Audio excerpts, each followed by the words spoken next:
DLD के lab week 9 में video tutorial 3 में हमने मल्टीप्लेक्सर की कंस्ट्रक्शन, मल्टीप्लेक्सर की अंडरस्टैंडिंग और इसके कॉन्सेप्ट को हमने बहुत अच्छे तरीके से समझना है और जानना है। तो क्लास आज के इस लैब ट्यूटोरियल में हमने देखना है कि मल्टीप्लेक्सर हमारे साथ कैसे कैसे जो है ये एवैक्यूएट होता है, किस किस बेसिस पे ये हमारे साथ जो है इसकी एवैक्यूएशन रहती है। तो आज के इस लैब ट्यूटोरियल में हम यही सब कुछ देख रहे हैं कि हमारे साथ जो है डी मल्टीप्लेक्सर किन किन बेसिस पे जो हमारे पास जो है ये रह रहा है और किस तरह हमारे साथ ये एवैक्यूएट कर रहा है।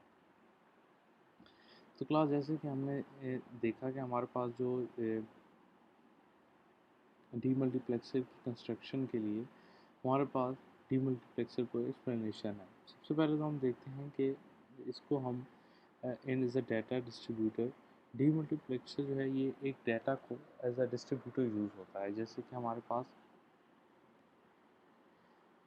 डी मल्टीप्लेक्सर को एज अ हम डाटा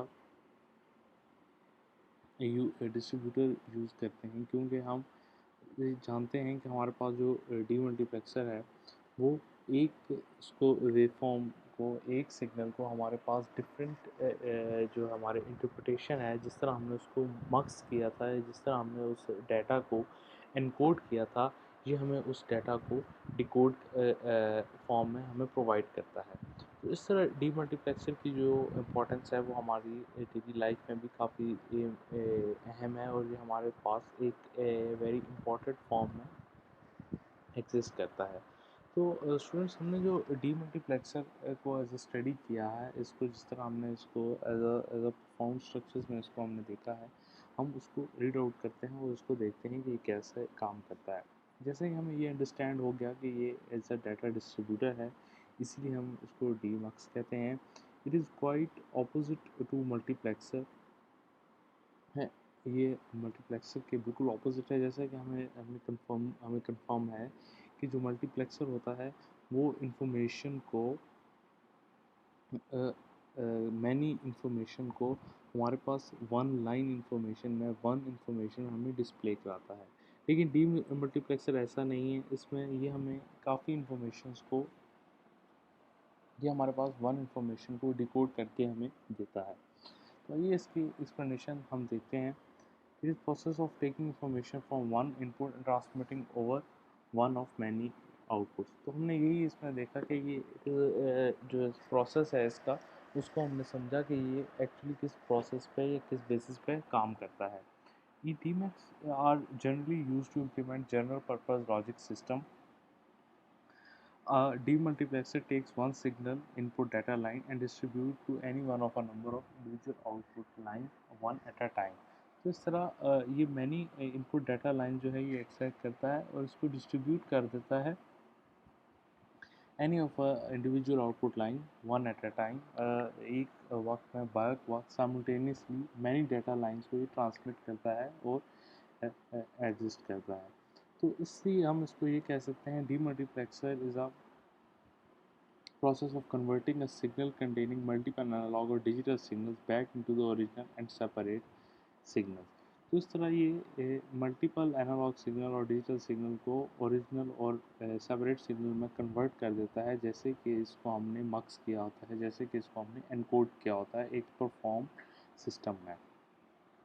तो इस तरह डी मल्टीप्लेक्सर ऑफ टू बार N output has N N selected line, it is of many types और कि काफ़ी हमारे पास टाइप्स के हमारे पास एग्जिस्ट करते हैं। सबसे पहले हम इसको देखते हैं कि 1 to 4 डी मल्टीप्लेक्सर, जिसमें इसको हम रीड आउट करते हैं। इसमें हमारे पास consist of demultiplexer consist of one input 4 output, जिसमें हमारे पास 1 to 4 डीमल्टीप्लेक्सर इसको हम कंसिडर करते हैं, जिसमें हमारे पास आउटपुट 1 होती है और हमारे पास 4 आउटपुट्स होती हैं and 2 control lines to make selection lines की इसमें हमारे पास काफ़ी ज़्यादा इंपॉर्टेंस होती है, बिकॉज इसको मक्स करते वक्त, डाटा को मक्स करते वक्त भी हम थ्रू वाया सिलेक्शन लाइंस ही उनको सस्टेन करते हैं, उनको सेपरेट करते हैं। तो इसलिए हमें सिलेक्शन लाइंस की, इसमें कंट्रोल लाइंस की बहुत ज़्यादा ज़रूरत नीड होती है, जिससे हम इसको कंट्रोल कर सकें, इसको एक इवैक्यूएट सिस्टम में ला सकें। तो इस तरह हमारे पास जो है ये डाटा है 1 to 4 demultiplexes data line with two selection line A and B. Input bit D is transmitted to 4 output bits Y0, Y1, Y2 and Y3. इस तरह ये हमारे पास जो है ये बिट ट्रांसमिटेड होती है 4 बिट्स में, जिस तरह ये as a data perform structures को हमारे पास जो है ये एमिट करती है और ट्रांसमिट करती है। इसके साथ ही when AB is 0 1 the upper second AND gate is embedded with the other AND gate is disabled। तो जब हम इसको AB को हमने 0 1 कंसिडर किया हुआ होता है, तो हमारे पास जो अपर सेकंड AND गेट है वो एनेबल्ड हो जाते हैं, और जो अदर एंड गेट हैं वो हमारे पास डिसेबल्ड स्टेट में चले जाते हैं। इसी तरह जब हम वन डाटा ट्रांसमिट करते हैं Y1 पे, तो हमारा जो डी है वो लो फॉर्मेशन में चला जाता है, देन Y1 इज़ हमारा उसकी और लो फॉर्मेशन में चला जाता है। If D is high, one Y1 भी हमारा हाई होता है। द वैल्यू ऑफ Y1 इस तरह हमारे पास डिपेंड कर रही होती है डी में। इस तरह ये जो है हमारे पास 1 to 4 डी मल्टीप्लेक्सर और 1 to 8 डी मल्टीप्लेक्सर सेम इसी बेसिस पर काम करते हैं। ये हमारे पास कुछ इस तरह का इसका एक स्ट्रक्चर है। जिस स्ट्रक्चर को हम अगर देखें तो हमारे पास इसमें एक डाटा लाइन्स है, और ये मल्टीपल स्टेबल डाटा लाइन्स के अकॉर्डिंगली हमारे पास काम कर रहा है। इसमें हमने इसको हम देखें तो 1 to 16 मल्टीप्लेक्सर इसमें हमारे पास यूज़ हो रहे हैं। 1 to 16 मल्टीप्लेक्सर यूज़ हो रहे हैं, तो हमने सिलेक्शन लाइन भी उसी के अकॉर्डिंग ही एडजस्ट की, यानी कि हमारे पास जो है 4 सिलेक्शंस लाइन इसमें हमारे पास जनरेट हो गए। तो इस तरह जब हम 4 सिलेक्शन लाइंस के अकॉर्डिंगली इसको डाटा को डील कर रहे होते हैं, तो हम हमारे पास ये कंफर्म हो जाता है कि हमारा जो डाटा है ये किस बेसिस पे हमारे पास जो है ये डेल्ट हुआ है, और इसको हम किस तरह जो है वो आगे इसको अपने मैनिफेस्टाज में हम इसको कैसे डील कर सकते हैं। तो इस तरह के डाटा को हमें डील करने के लिए डी मल्टीप्लेक्सर और मल्टीप्लेक्सर की वेरिएशन जो सीन्स हैं उसको हमें बिल्कुल मद्देनज़र रखना होता है। इसमें हमारे पास सिर्फ एक डाटा लाइन जो होती है मल्टीप्लेक्सर की, जो हमारे पास आ रही होती है, फॉर इंस्टेंस इसके पास हम बैक एंड पर सपोज कर लें कि एक हमारे पास मल्टीप्लेक्सर है, कनेक्टेड है, डायरेक्टली इसके साथ कनेक्टेड है, और उसकी जो डाटा लाइन डी है वो हमारे पास वाई नॉट इनपुट पे हमारे पास एग्जिस्ट कर रही है। तो उसकी उसी एग्जिस्टेंस की बेस पर हमारे पास जो आगे कन्वर्ट हो रहा है उस को हम डाटा लाइन डी कहते हैं। तो डाटा लाइन डी के इसी के कन्वर्जन की के अकॉर्डिंग हमने ये सजेस्ट कर लिया कि हम वाई नॉट से जो है ये सारा सिस्टम जो है ये पुट ऑफ कर रहे हैं, पुट ऑन कर रहे हैं, और इसको वाई वन तक हम इसको लेवली डिस्पोज कर रहे हैं।